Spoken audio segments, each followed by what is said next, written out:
al escuchar este canto, ya que ante la quebranto, sé que te acabé.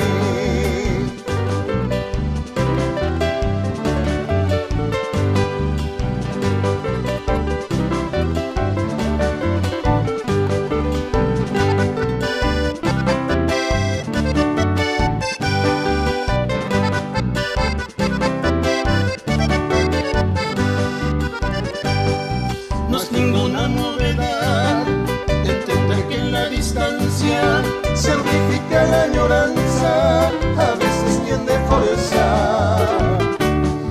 Yaraboñapuá busca nuevos desafíos, aunque acaso en el olvido imposible ya.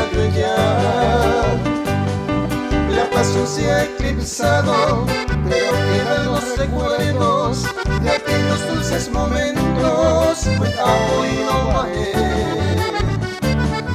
de Catupe y moriré, y reciclar esos tiempos, pero con el pensamiento de heredad de agua.